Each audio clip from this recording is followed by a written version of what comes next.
여덟 배 된 병자가 있더라.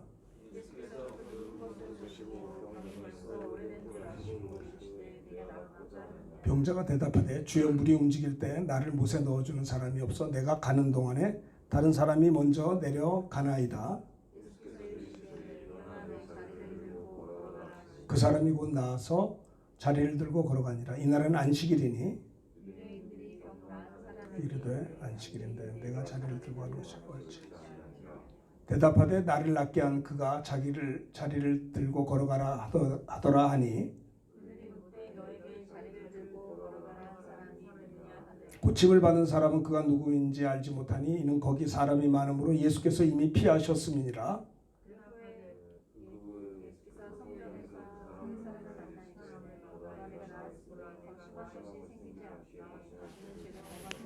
(15절) 다 같이 합니다. 그 사람이 유대인들에게 가서 자기를 고친 이는 예수라 하니라. 아멘. 오늘 말씀의 제목은요, 38년 된 병자를 고치신 주님의 말씀 의미. 한번 따라합시다. 38년 된 병자를 고치신 주님의 말씀 의미. 38년 된 병자를 고치신 주님의 말씀이 어떤 의미가 있는가라는 제목으로 은혜를 나누고자 합니다. 38년 된 병자가 있었습니다. 이 사람은 참 정말 하루 이틀도 아니고 38년씩이나 병으로 고생하는 사람입니다. 그 당시 예루살렘에 있는 양문 곁에 히브리 말로 베데스다라고 하는 못이 있었는데요. 거기는 행각이 5개가 있고 그 안에 많은 병자들이 있었습니다. 그런데 가끔 이게 천사가 가끔 못에 내려와 물을 움직이게 하는데 움직인 후에는 누구든지 그 주변에 있는 병자들이 먼저 그 못에 들어가는 자는 어떤 병에 걸렸든지 낫게 되었다라는 거예요. 그런데 이 38년 된 병자는 누가 도와주는 사람이 없는 거예요. 그래서 그 못에 들어가려고 하다가 다른 사람이 먼저 들어가고 하다 보니까 한 해 이태 이렇게 미루다가 세상에 38년씩이나 그 베데스다 못 주변에서 어떻게 내가 고침받을 수 있을까 하고 기다리는 사람이었습니다. 38년 된 병자가 있었다는 거예요. 예수님이 그 병자를 보셨습니다. 그가 누워있는 것을 보시고 병이 오래된 줄을 아시면서 6절에 뭐라고 그러냐면 내가 낫고자 하느냐라고 질문하셨습니다. 자, 6절 다 같이 한번 함께 읽도록 하겠습니다. 시작. 예수께서 그 누운 것을 보시고 병이 벌써 오래된 줄을 아시고 이르시되 내가 낫고자 하느냐.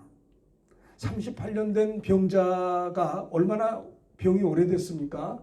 그 누워있는 그 불쌍한 환자를 보시고 예수님이 그에게 하신 말씀이 뭐예요? 내가 낫고자 하느냐. 너 날 수 있다라는 말입니다. 이 말은 내가 낫고자 하느냐. 구원의 소망을 주셨습니다. 네가 회복할 수 있다라고 하는 거예요. 내가 낫고자 하느냐라고 하는 그 질문은 그 병자가 내가 낫고 싶은데 나를 도와줄 사람이 없습니다.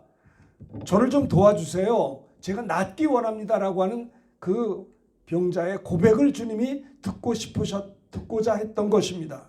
내가 낫고자 하느냐? 내가 너를 도와줄 수 있다라는 말이에요. 주님은 인격적인 하나님이시기 때문에 우리가 하려고 할 때 도와주세요. 성경에 보면요, 하나님은 전능하십니다. 우리를 사랑하십니다. 우리를 돕기 원하세요. 그런데 신구약 성경의 공통점이 뭐냐면 좌절한 자는 주님이 도와주지 않으세요. 포기한 자는 주님이 돕질 않으세요. 내가 아무리 형편없고 부족한 존재라 할지라도 하나님 앞에 은혜 받으려고 나오는 자를 도와주세요. 내가 아무리 보잘것없고 정말 하나님 앞에 부끄럽기 짝이 없는 참 부족한 자라 할지라도 은혜를 받으려고 사모하는 마음으로 나오는 자를 도와주시지 자포자기하는 자는 돕지 않는다는 거예요. 가룟 유다가 그랬잖아요. 그는 자포자기했어요. 물론 그가 사탄에게 붙들려 예수님을 팔아 넘겼지요. 그러면 그는 회개의 기회도 없었어요. 그냥 너무 괴로워서 자살해서 죽었어요. 세상에. 그러니까 이렇게 자포자기는 정말 최악의 상태입니다. 그러나 어떤 상황 속에서도 주님 앞에 달려 나오는 자를 주님은 붙들어 주세요. 그죠? 둘째 아들이 그랬습니다. 허랑방탕하여 아버지에게 분깃을 받아가지고 먼 나라 가서 허랑방탕 죄짓고 마음껏 하다가 흉년이 들고 돈 떨어지고 하다 보니까 죽게 되었을 때 그래도 죽을 수는 없어가지고 아버지 앞에 돌아가자. 내가 아버지의 아들이라 일컬음을 받을 수 없으나 종의 하나로 나를 좀 받아달라고 하자라고 그가 내 모습대로 아버지 앞에 달려갈 때 아버지는 그를 받아주셨다라고 하는 겁니다. 마가복음 10장에 보면요. 한번 교독을 해보겠습니다. 마가복음 10장 52절. 그들이 여리고에 이르렀더니 예수께서 제자들과 허다한 무리와 함께 여리고에서 나가실 때 디메오의 아들인 맹인 거지 바디메오가 길가에 앉았다가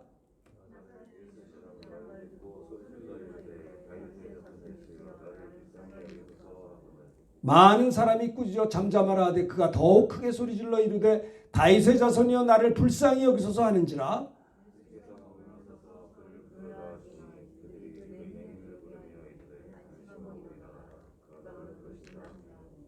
맹인이 겉옷을 내버리고 뛰어 일어나 예수께 나아오거늘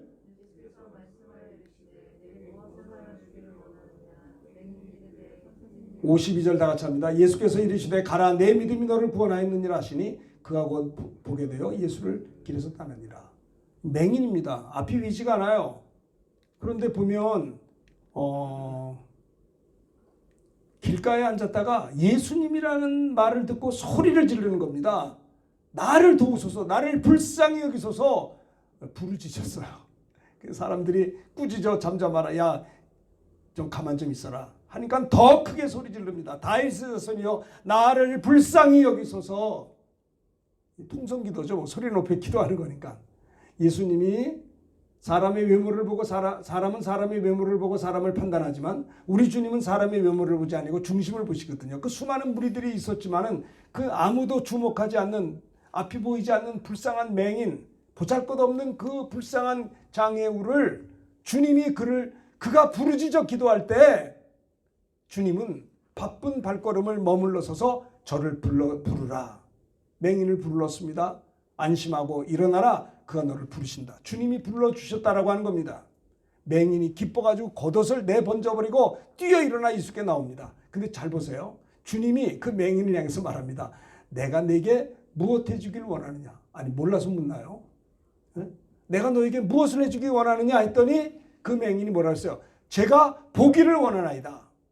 내가 너에게 무엇을 해주기 원하느냐라고 주님이 질문하는 것은 무슨 뜻이냐면요. 내가 보기를 원합니다라고 부르짖으라는 거예요. 그랬더니 그가 이렇게 부르짖을 때 내가 보기를 원합니다 라고 할 때 가라 내 믿음이 너를 구원하느니라 할 때 그가 곧 보게 되었어요. 말씀 한마디로 눈이 뜬 것입니다. 그래서 그가 기뻐가지고 맹인이 눈이 보여짐으로 인해서 예수님을 길에서 주님을 따랐다라고 했습니다. 다시 말합니다. 내가 낫고자 하느냐? 내가 낫길 원한다고 말하라는 고백하라는 거예요. 내가 너에게 무엇 해주기 원하느냐? 내가 보기를 원하나이다. 그게 기도예요. 어떤 분은 이런 얘기도 하세요. 주님은 전지전능하신 하나님이라 나를 다 알고 계시대요. 맞아요. 다 알고 계세요. 우리의 머리털까지 세신받으신 하나님은요. 우리의 안고 섬을 다 아시고 우리의 생각도 다 알고 계세요. 그러나 하나님은 다 알고 계시지만 여러분의 기도 제목도 다 알고 계세요. 여러분에게 꼭 뭐가 필요한 것을 알고 계시나 그러나 주님이 어떨 때 역사하느냐? 구할 때 내가 내 마음속에 있는 것을 고백할 때 하나님은 역사한다는 거예요. 너희가 없다는 것은 구하지 않은 연고요. 구하여도 받지 못하는 것은 정욕으로 쓰려고 잘못 구함이라. 구하라 그러면 주실 것이요. 찾으라 그러면 찾을 것이요. 문을 두드리라 그러면 너희가 열릴 것이니 너희가 악한 자라도 자기 자식에게 좋은 것을 줄 줄 알거든 하물며 천국에서 왜 구하는 자에게 좋은 것을 왜 주지 않겠느냐. 그러니까 창조주 하나님과 피조물 우리들과의 관계가 기도라고 하는 시간, 기도라고 하는 공간을 통해 하나님은 만나주세요. 역사하신다라는 거예요. 아시겠죠? 어떤 분은 그래요. 내가 하나님 내 마음 다 아신대. 다 알고 계세요. 그런데 하나님은 침묵하고 계세요. 하나님은 여러분의 마음에 힘들고 어려고 다 알고 계시나 하나님이 왜 침묵하느냐. 구하지 않으니까 안 되는 거예요. 구하는 이마다 얻을 것이요. 그렇죠? 내가 너에게 못 해주기 원하느냐. 몰라서 물으시나요? 맹인이 네, 내가 보기를 원합니다. 보기를 원합니다라고 할 때 주님은 가라, 내 믿음이 너를 구원하였느니라. 그가 곧 보게 되어 고침받고 주님을 길에서 따랐다라는 것이죠. 그래서 너희가 얻지 못하면 구하지 않은 연고요. 그렇죠. 여기 보면 구하여도 받지 못하면 정욕으로 쓰려고 잘못 구하며, 야고보서 4장 2절 3절에 나와 있어요. 너희가 얻지 못하면 구하지 아니하기 때문이다. 아시겠죠? 그러니까 여러분들이 예수의 이름으로 거침없이 우리가 하나님의 자녀이기 때문에 우리가 예수의 이름으로 기도할 수 있으셔야 돼요. 요한복음 14장 10절 너희가 내 이름으로 무엇이든지 원하는 대로 구하라 그리하면 이루리라고 하셨어요. 아시겠죠? 세상에 문제 없는 사람이 어디 있겠어요? 문제가 다 있어요. 우리에게는 크고 작은 문제가 다 있습니다. 문제 없는 이가 하나도 없어요. 아쉬움도 있죠. 안타까움도 있죠. 그렇죠. 그러나 그것을 내가 가지고 있는 것이 아니라 주여 내가 이렇게 되기를 원합니다라고 가지고 나오라고 하는 것입니다. 38년 된 병자는 사실은요 너무 오랫동안 아팠기 때문에 좌절하고 자포자기했을 거야. 나 평생 난 이러고 살아야지 뭐. 하루 이틀도 아니고 10년 20년도 38년 동안 몸이 아팠으니 그 사람이 뭐 숙명으로 받아들였겠죠. 어쩔 수 없어 나는 이건 내 인생 이것으로 이렇게 살다 가는 거야. 아마 그랬을지도 몰라요. 그런데 그가 베데스다 연못가에서 누워있는 그를 보시고 병이 오래된 줄 아시고 주님이 그에게 하신 말씀이 내가 낫고자 하느냐라고 질문하신 것은 뭐예요? 너가 낫기를 원한다라고 고백하라는 거예요. 기도하라는 것입니다. 38년 된 병자를 고치신 주님의 말씀의 의미는 주님 앞에 나와서 기도하라는 것이에요. 사람들은요 근심 걱정은 많이 하면서 기도하질 않아요. 그거 안 되는 거예요. 근심 걱정은 사실은 하나님이 내게 주신 기도 제목이라고 할 수 있어요. 그렇죠? 목사님 이 문제만 해결되면 얼마나 좋은지, 내가 이것 때문에 얼마나 힘든 줄 아세요? 이것만 잘 해결되면 좋습니다. 그래요. 좋아요. 그런데 해결됐다고 합시다. 기도해서 하나님 응답해서. 그럼 문제가 끝나나요? 아니에요. 또 다른 문제가 있는 거예요.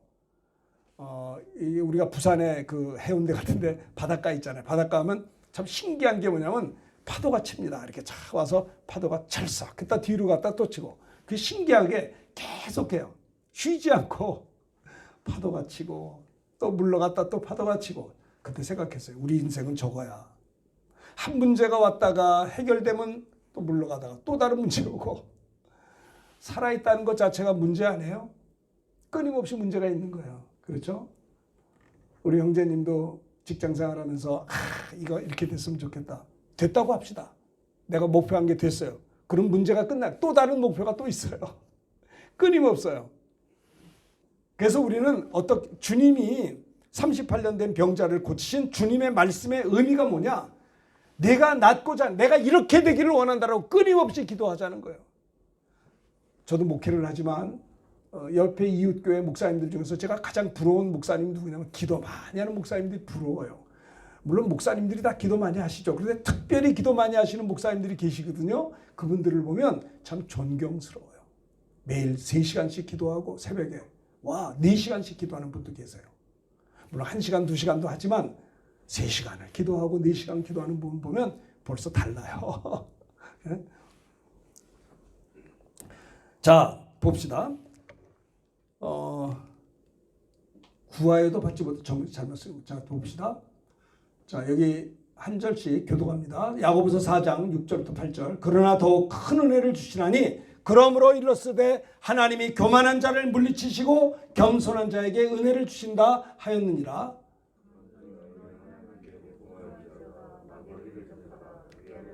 8절 다 같이 합니다. 하나님을 가까이 하라. 그리하면 너희를 가까이 하시리라. 죄인들아 손을 깨끗이 하라. 두 마음을 품 자들아 마음을 섬기라. 보세요. 보시면 마귀를 대적하면 마귀가 피해요. 아시겠죠? 그리고 하나님을 가까이 하면 하나님이 우리를 가까이 하시는 것입니다. 우리 집사님이 바쁜 가운데서도 아침에 일어나서 무릎 꿇고 기도하고 셀라이프 콰이타임 교제도 하고 하나님을 가까이 하는 거예요. 이렇게 내가 은혜 받으려고 만사가 바쁘지만 그래도 일찍 일어나서 무릎 꿇고 기도하고 하루를 출발하는데 하나님을 가까이 하니까 하나님이 가까이 해주시는 거예요. 이게 축복이에요. 집사님. 그거 끝까지 하셔야 돼요. 하나님을 가까이 그러니까 하나님은요 우리를 차별하는 게 아니에요. 하나님은 다 가까이 하고 싶어. 우리 모두를 다 사랑해요. 저 사람은 사랑하고 이 사람은 사랑하지 않는 그런 하나님이 아니고 동일하게 다 사랑하지만 하나님을 가까이 하는 자에게 하나님이 더 가까이 할 수밖에 없어요. 하나님이 인격적인 분이시다라는 거예요. 아시겠죠? 무슨 말인지? 천국은 침노하는 자가 빼앗는 것이다라는 겁니다. 자포자기하지 말라는 거예요. 성경의 말씀이 바로 그것입니다. 자, 봅시다. 이사야서 40장 28절 교독합니다. 너는 알지 못하였느냐 듣지 못하였느냐 영원하신 하나님 여호와 땅 끝까지 창조하시는 피곤하지 않으시며 곤비하지 않으시며 명철이 한이 없으시며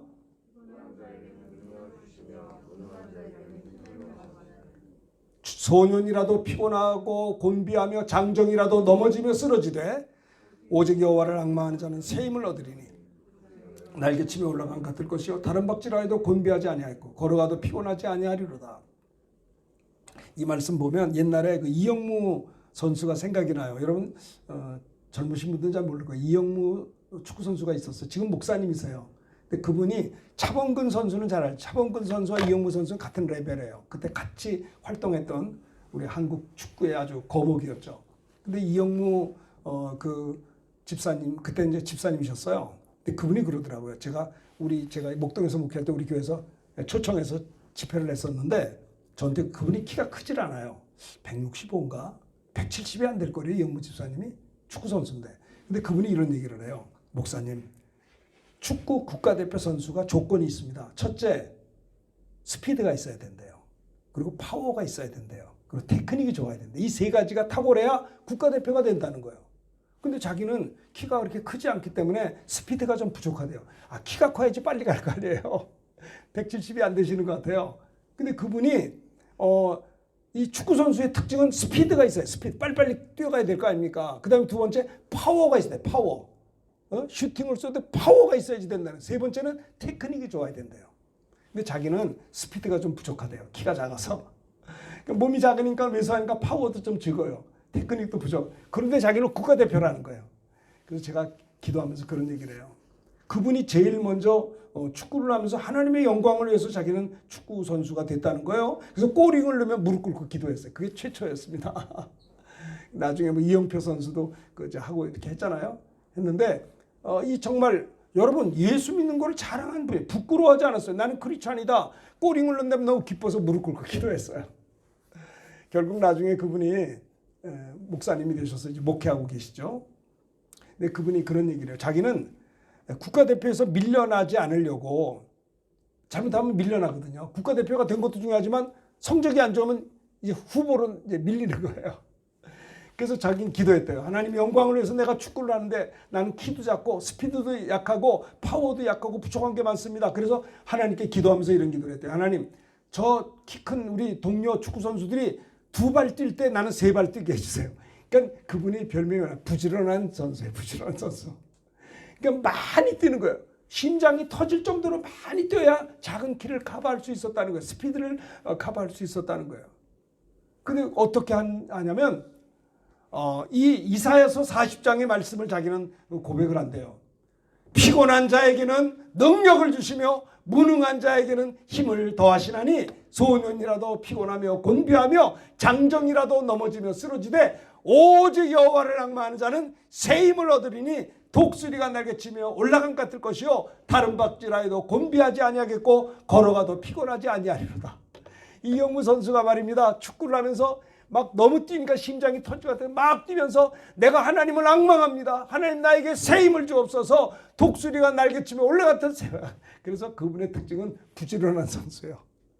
하나님이 은혜를 주셔가지고 그분이 이제 골을 많이 넣었는데 어떻게 넣냐면 혼전 중에 발로 툭 찬데 골이 되는 거예요. 그래서 감독이 그러더래요. 이영무 선수한테. 야, 너는 어떻게 주워먹기 골을 잘하냐.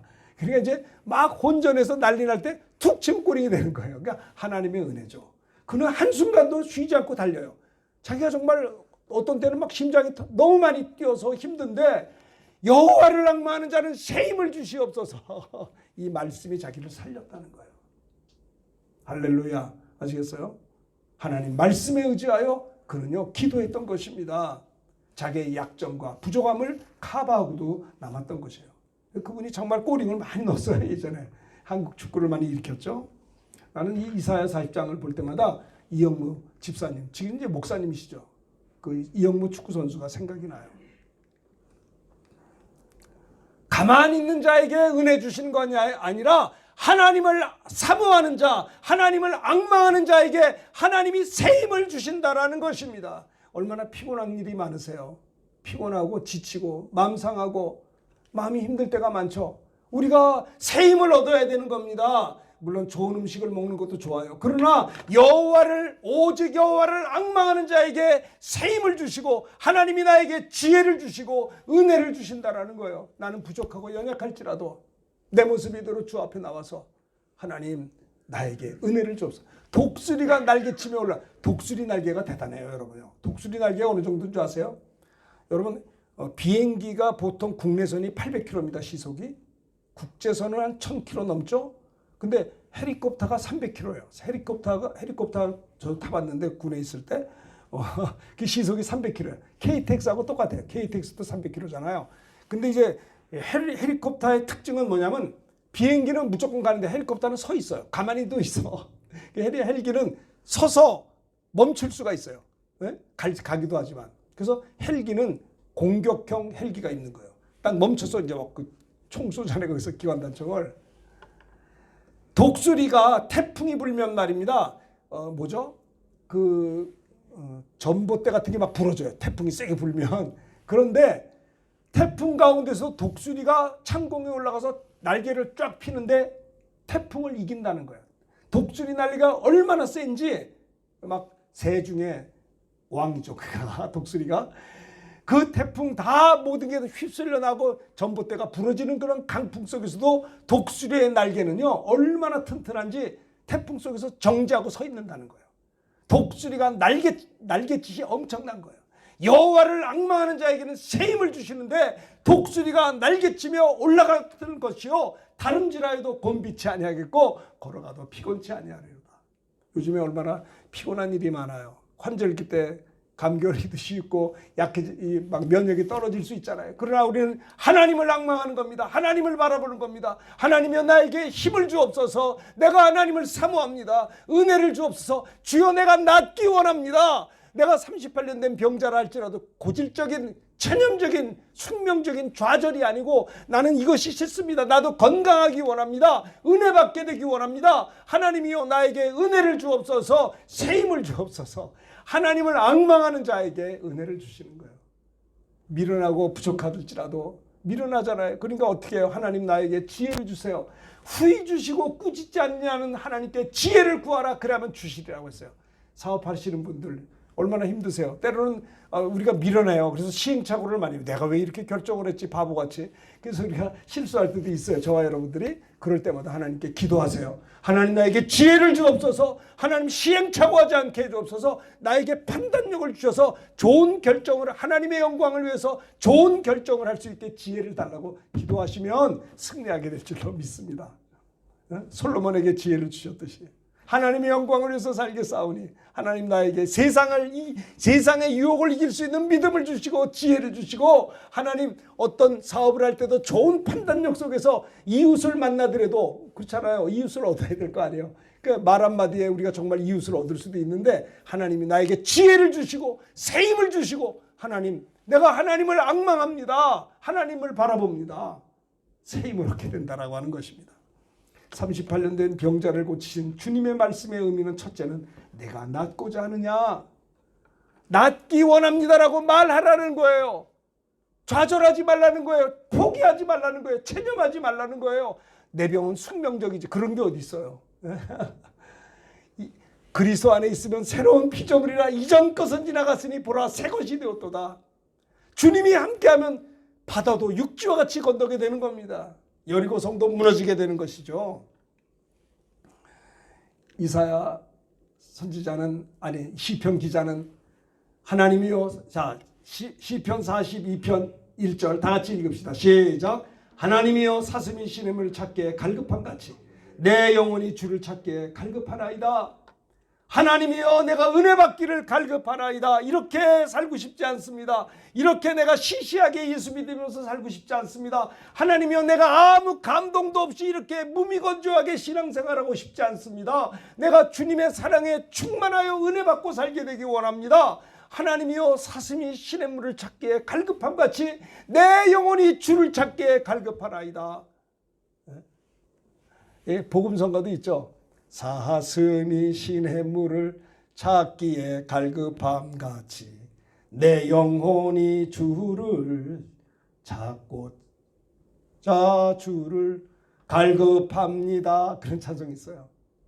사슴이 시냇물을 찾기에 내가 은혜 받기에 갈급합니다. 은혜 받고 살게 되기 능력을 주시옵소서. 세상의 유혹과 이 모든 악한 세상을 이길 수 있는 은혜를 나에게 주옵소서. 사모하는 마음이 우리에게 있어야 돼요. 하나님 내 믿음이 성장하게 되기 원합니다. 어제보다도 오늘도 예수 잘 믿게 되기 원합니다. 기도하며 살게 되기 원합니다. 병들지 않고 건강하게 살게 되기 원합니다. 그렇죠. 여러분들 우리가 맨날 실패하고 한숨이나 쉬려고 이 땅에 태어난 거 아니잖아요. 그렇죠. 우리가 맨날 다른 사람 비판이나 하고 그냥 말이지 상처나 주고받고 이러려고 우리가 태어난 거 아니잖아요. 우리는 하나님의 사람들 아닙니까? 그렇죠. 내가 주는 그리스도시요 살아계신 하나님의 아들이시니다. 바요나 시모나 내가 복이 있도다. 내가 이 믿음의 반석에 내 교회를 세우리니 이 신앙 고백하는 자들에게 교회가 세워지는데 음부의 권세가 이기보다. 여러분 우리 그리스도인들은요 마귀 권세를 이길 권세가 있는 거예요. 뱀과 전갈을 밟을 권세를 하나님 우리에게 주셨어요.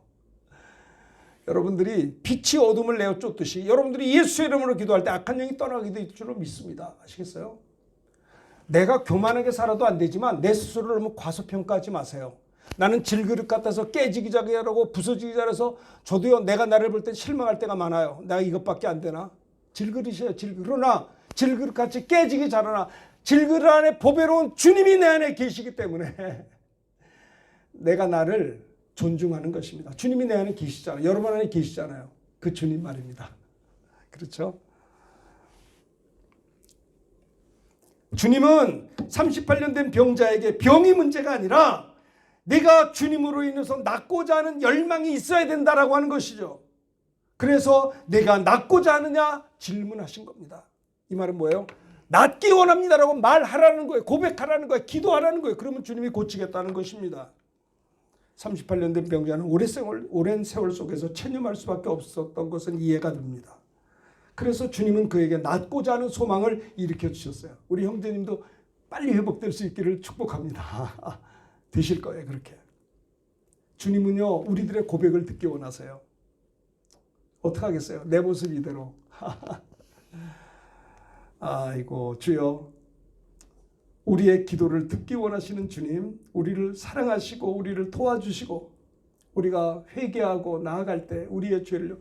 난 이번에 저도 한 주간 격리돼서 고생했을 때요 새벽에 일어났는데 평생 살아오면서 지난 날들이 주마등처럼 떠오르더라고요. 와, 내 평생 살아온 길 뒤돌아보니 걸음마다 자욱마다 다 죄뿐입니다. 나는요 다른 사람이 저를 너무 미워하는 것이 부담스러워요. 전 그런 사람이 아니에요. 내가 지난 날들을 돌아볼 때 다 죄뿐이더라고요. 걸음마다 자욱마다 다 죄뿐입니다. 그래서 주님의 십자가 보혈 앞에 나아가는 겁니다. 부끄럽기 짝이 없어요. 회개하게 되었어요. 하나님 나를 용서해 주시옵소서. 나의 교만을 용서하시고 게으름을 용서하시고 세속에 오염된 나를 용서하여 주시고 주의 피로 나를 씻어 주시옵소서. 와, 기도할 수 있어서 얼마나 좋은 줄 알아요. 회개는 아무나 하는 게 아니에요. 하나님 회개하게끔 하시더라고요. 눈물을 쏟고 기도할 수 있어서 너무 좋았어요. 주님, 내가 낫기 원합니다. 내가 회복되기 원합니다. 믿음으로 살게 되기 원합니다. 하나님의 영광을 위해서 살게 되기 원합니다. 말씀에 순종할 수 있는 능력을 가지고 살게 되기 원합니다. 38년 된 병자를 고치신 주님의 말씀의 의미는 내가 낫고자 하느냐 물으셨는데 병자의 기도를 듣고 싶은 거예요. 고백을 듣고 싶은 것입니다. 그에게 구원의 소망을 주신 것입니다. 두 번째, 자, 8절을 다 같이 읽겠습니다. 자, 8절 다 같이 읽습니다. 시작. 예수께서 이르시되 일어나 내 자리를 들고 걸어가라 하시니 내가 낫고자 하느냐? 병자가 말합니다. 주여 물이 움직일 때 나를 못에 넣어주는 사람이요. 내가 가는 동안에 다른 사람이 먼저 내려갑니다. 이렇게 변명을 했어요. 그래서 주님이 그가 너무 속상한 거죠. 내가 들어가려고 하는데 천사가 들어가려고 하는데 다른 사람이 먼저 들어가서 내가 여태까지 아파요. 그렇게 얘기하니까 주님이 말씀하기를 걱정하지 마. 일어나라. 내 자리를 들고 걸어가라. 할 때 그 사람이 이제 일어나 걸어갔던 것입니다. 그 사람이 곧 나와서 자리를 들고 걸어갔다. 9절에 말씀하고 있는 것입니다. 얼마나 감사하고 기쁜 일입니까? 일어나 내 자리를 들고 걸어가라. 말씀으로 명하사 일으켜 주셨어요. 일어나 걸어가라. 여러분, 하나님 말씀은 창조의 말씀이에요. 빛이 있으라 할 때 빛이 생겼어요. 궁창이 있어야 궁창이 생겼어요. 일어나 걸어가라. 걸어간 것입니다. 주님의 말씀은요, 살았고 운동력이 있는 거예요. 그리고 창조의 능력이 있는 것입니다. 요한복음 2장 1절부터 11절 우리 교독해 봅시다. 사흘째 되던 날 갈릴리 가나에 혼례가 있어 예수의 어머니도 거기 계시고 포도주가 떨어진지라 예수의 어머니가 예수께 이르되 저들에게 포도주가 없다 하니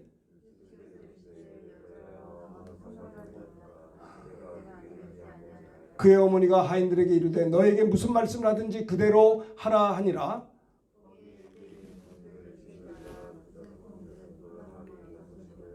예수께서 그들에게 이르시되 항아리에 물을 채우라 하신즉 아구까지 채우니 연회장은 물로 된 포도주를 맛보고도 어디서 났는지 알지 못하되 물떠온 하인들은 알더라. 연회장이 신랑을 불러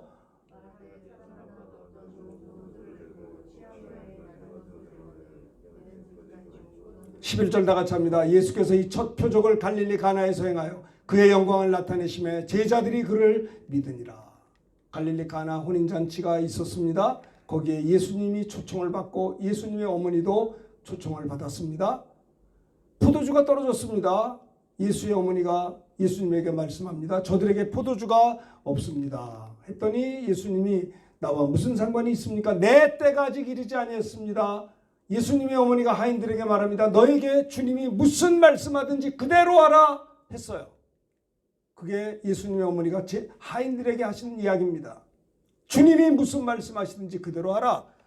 우리 신앙생활이 뭔지 아세요? 주님이 무슨 말씀하든지 그대로 하는 겁니다. 토를 달지 않는 것입니다. 주님이 하라 하면 하고 하지 말라 하면 안 하는 것입니다. 왜 신앙생활이 복잡한 줄 아세요? 주님이 하라는 건 안 해요. 주님이 하지 말라는 건 자꾸 합니다. 그러니까 복잡해지는 거예요. 저와 여러분들의 삶이. 너희에게 무슨 말씀하든지 그대로 하라라고 하는 겁니다. 이것만 한다면 우리는 승리할 수가 있어요. 그래서 예수님이 거기에 유대인의 정결의식을 따라 두세 통 드는 돌 항아리 6이 있었는데요. 예수님이 하인들에게 말합니다. 항아리에 물을 채우라. 말이 안 돼요. 지금 포도주를 갖다 줘야 되는데 항아리에 그게 포도주를 채워야 될 항아리에게 물을 채우라. 이게 말이 돼요? 안 되잖아요. 그런데 하인들이 그대로 아구까지 채웠습니다. 그리고 두 번째는 더 말이 안 돼요. 이제는 그것을 떠서 연회장에 갖다 주라 할 때 하인들이 갖다 주다가 뺨 맞을 일이에요. 세상에 포도주를 갖다 주고 물 갖다 주면 안 되잖아요. 그런데 연회장은 물로 된 포도주를 맛보고도 어디서 났는지 알지 못하되 물떠온 하인들은 알았어요. 연회장이 신랑을 불러서 말합니다. 사람마다 먼저 좋은 포도주를 내고 취하는 낮은 것을 내 그대는 지금까지 좋은 포도주를 두었도다. 물이 포도주가 된 거예요. 와, 하나님 전능하신. 주께서 무슨 말씀하든지 그대로 하면 역사가 나타나요.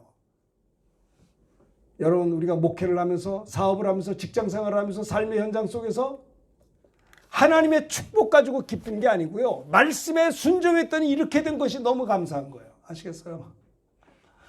이 은혜가 저와 여러분들의 삶에 넘쳐나게 되기를 주의 이름으로 축원합니다. 이게 필요한 거예요. 아시겠죠? 주께서 무슨 말씀하든지 그대로 하는 겁니다. 그럼 물이 포도주가 되는 거예요. 제자들이 그것을 보고 예수를 믿었다 그랬어요. 예수님이 공생의 기간에 첫 번째 표적이 갈릴리 가나에서 행하여 하나님의 영광이 나타날 때 제자들도 예수를 믿었다라고 했던 것입니다.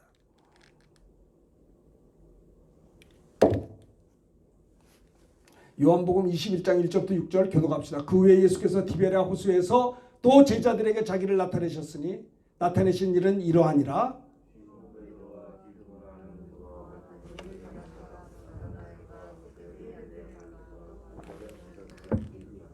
시몬 베드로가 나는 물고기 잡으러 가노라 하니 그들이 우리도 함께 가겠다 하고 나가서 배에 올랐으나 그날 밤에 아무것도 잡지 못하였더니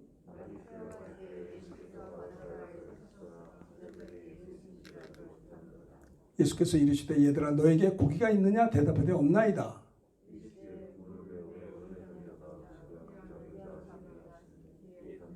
물고기가 많아 그물을 들 수 없더라. 와, 생각해 보세요. 한 마리도 잡지 못했어요. 주님이 말씀합니다. 그물을 배 오른편에 던지라. 여러분, 저 제자들은요 어부 전문가입니다. 예수님 그냥 던지라 그랬어요. 던졌더니 물고기가 많아 그물을 들 수 없을 정도로 잡았어요. 생각해 보세요. 주의 말씀에 순종했더니 이런 큰 역사가 나타났을 때, 와, 물고기 많이 잡았으니까 신난다, 돈 많이 벌었다, 그래 좋았을까요? 저분이 하나님이시구나. 나는 죄인이구나. 저분이 내 구주시구나. 주님을 만나게 된 것입니다. 우리가 삶의 현장 속에서 주의 말씀에 순종할 때 그물을 들 수 없을 정도로 풍성한 것을 낚을 때, 야, 이것 때문에 내가 좋다. 물론 그럴 수 있지만 그것이 아니고 내가 이제 하나님 영광을 위해 살아야겠구나 고백할 수 있다라고 하는 것입니다. 자, 일어나 내 자리를 들고 걸어가라. 뭐예요? 말씀으로 명하사 일으켜 주셨다는 겁니다. 말씀으로 저를 일으켜 주셨다는 거죠. 마태복음 8장 1절부터 4절에도요 나병 환자가 있었습니다.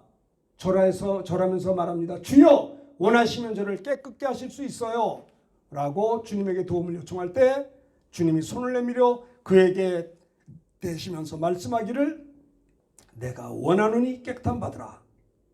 그 말씀 한마디로 즉시 그의 나병이 깨끗해졌다고 했습니다. 말씀은 능력이에요. 내가 원하노니 깨끗함 받으라. 그의 즉시 깨끗해졌다라고 하는 겁니다. 일어나 내 자리를 들고 걸어가라. 38년 된 병자를 향해서 내 자리를 들고 이제 걸어가도 돼 했을 때 그가 어땠어요? 9절에 보면 그 사람이 곧 나아서 자리를 들고 걸어갔다라는 겁니다. 하나님 말씀은 살았고 운동력이 있어요. 자, 히브리서 4장 12절 다 같이 읽읍시다. 시작. 하나님의 말씀은 살아있고 활력이 있어 좌우의 날선 어떤 검보다도 예리하여 혼과 영과 및 관절과 골수를 찔러 쪼개기까지 하며 또 마음의 생각과 뜻을 판단하여. 하나님의 말씀은 살아있어요. 활력이 있어요. 에너지, 활력, 에너지가 있어요. 하나님 말씀은 살았고 활력이 있어서 좌우의 날선 어떤 검보다도 예리하여 우리의 혼과 영을 관절과 골수를 그러니까 혼과 영혼을 찔러서 회복시켜줘요. 관절과 골수를 찔러서 쪼개서 우리의 건강을 회복시켜주세요. 아시겠습니까? 말씀에 순종할 때 내 영과 혼이 회복이 돼요. 육체도 건강을 회복해요. 근데 말씀에 불순종할 때 아담은 쫓겨났어요. 에덴에서. 그렇죠? 하나님의 말씀은 살았고 운동력이 있기 때문에 말씀으로 사는 자는 그 영혼을 하나님이 회복시켜 주시고 건강도 회복시켜 주신다라는 겁니다. 하나님은 말씀을 통해서 우리를 치유하십니다. 말씀을 통해서 우리를 구원하십니다. 그렇죠? 말씀을 통해서 역사하시는 주님이심을 볼 수가 있어요. 일어나 걸어가라. 자리를 들고 그 말씀으로 순종할 때 자리를 들고 걸어가 38년 된 병자가 회복이 된 것입니다. 놀라운 일 아니에요? 이 은혜가 오늘 우리에게도 있다라고 하는 것입니다. 순종하는 자에게. 그 다음에 세 번째는 뭔지 아세요? 38년 된 병자를 고친 주님의 말씀의 의미, 첫 번째 의미는 내가 낫고자 하는 낫게 해달라고 부르짖고 기도하라는 것이고요. 두 번째는 말씀에 순종할 때 회복된다는 거예요. 일어나 내 자리를 들고 걸어가라. 순종하면 말씀으로 치유하신다는 뜻이에요. 하나님 말씀은 치유의 능력이 있어요. 내가 낫고자 하느냐? 주님의 말씀은 낫기를 기도하라는 거예요. 고백하라는 거예요. 부르짖어 기도하라. 세 번째는 자, 더 심한 것이 생기지 않게 다시는 가서 죄를 범하지 말라고 말씀했습니다. 14절의 말씀이죠. 그 후에 예수께서 성전에서 그 사람을 만나 이르시되 보라 내가 나았으니 더 심한 것이 생기지 않게 다시는 가서 죄를 범하지 말라고 했어요. 이 뭐예요? 죄를 범하면 더 심한 것이 생길 수도 있으니까 경고의 말씀이에요. 병 고침 받은 다음에 자만해가지고 또 옛날로 돌아가서 죄를 범하면 더 심한 것이 생길 수 있는 가능성이 있음을 말씀하고 있는 거예요. 일반적으로 대학병원에서도 이제 병원에서 이제 입원했다가 퇴원할 때 교육을 합니다. 퇴원하고 난 다음에 이렇게 해야 됩니다. 이렇게 해서 여러분들은 이 건강을 유지해야 됩니다. 퇴원할 때 교육을 해요. 세미나 한다고요. 퇴원하는 사람들. 그걸 잘 지키면 그 건강을 유지하는 거예요. 주님이 고쳐주신 다음에 더 심한 거 생기지 않게 다시는 가서 죄를 범하지 말라고 하신 거예요. 구원받은 하나님의 자녀들은 거룩한 삶을 살라는 것입니다. 물론 우리가 약해서 넘어질 수 있어요. 자, 14절 다시 한번 우리 다 같이 한번 읽어봅시다. 시작. 그 후에 예수께서 성전에서 그 사람을 만나 이르시되 보라 내가 나았으니 더 심한 것이 생기지 않게 다시는 죄를 범하지 말라 하시니. 그렇죠. 우리가 예수를 믿고 하나님의 자녀가 됐지만 우리가 천국에 가게 되면 그야말로 성화의 삶, 영화로운 삶을 살게 되지만 이 땅에 사는 동안에는 우리가 구원받은 우리를 할지라도 넘어질 때도 있어요. 자, 예를 들어서 봅시다. 자, 보십시다. 6절부터 교독하겠습니다. 요한복음 13장 6절. 시몬 베드로에게 이르시되 베드로가 이르되 주여 주께서 내 발을 씻으시나이까?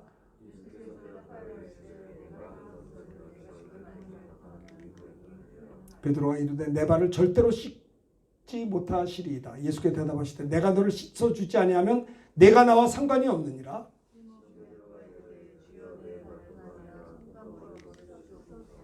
예수께서 다 같이 읽읍시다. 시작. 예수께서 이르시되 이미 목욕한 자는 발밖에 씻을 필요가 없느니라. 온몸은 깨끗하니 너희가 깨끗하나 다는 아니라 하시니. 자, 보세요. 이미 목욕한 자는 발밖에 씻을 필요가 없다. 목욕한 자가 예수 믿어서 죄사함 받은 자, 하나님의 자녀가 된 자들은요, 우리가 예수 믿고 하나님의 자녀가 된 다음에 죄를 진다고 지옥 가는 건 아니에요. 이미 목욕을 했어요. 그런데 목욕을 한 자라 할지라도 날마다 발을 씻는 것처럼 구원받은 성도라 할지라도 우리가 부족하여서 때로는 넘어지고 쓰러지는 거 있잖아요. 내가 깨끗한 양복을 입고 살아도 어떤 때 먼지가 묻으면 떨어버리듯이 우리가 하나님의 자녀가 돼서 죄사함 받아 목욕을 한 자라 할지라도 때로는 더러워지는 발은 씻어야 된다는 것이 이 말씀입니다. 그래서 주님은 요한일서 1장 9절에서 다 같이 봉독합니다. 1장 9절입니다. 시작. 만일 우리가 우리 죄를 자백하면 그는 미쁘시고 의로사 우리 죄를 사하시며 우리를 모든 불에서 깨끗하게 하실 것이요. 그래서 우리는요, 예수 믿어서 구원받아 하나님의 자녀가 된 자들이 이제 부지 중에 연약하여서 죄를 지면 어때요? 우리가 우리 죄를 자백해야 되는 거예요. 자백. 그러면 자백하고 회개하면 하나님은 미쁘시고 변함이 없으시고 의로우사 우리 죄를 사하시며 우리를 모든 불의에서 깨끗게 하신다는 겁니다. 예를 들어 봅시다. 윤원선 목사가 혈기를 막 냈다고 합시다. 그 혈기를 냈다고 난 지옥 가는 건 아니에요. 근데 내가 혈기를 내는 건 잘못한 거 아니에요? 실수한 거 아니에요? 죄를 진 거 아니에요? 그럼 내가 하나님 앞에 주님 내가 온유 겸손하지 못하고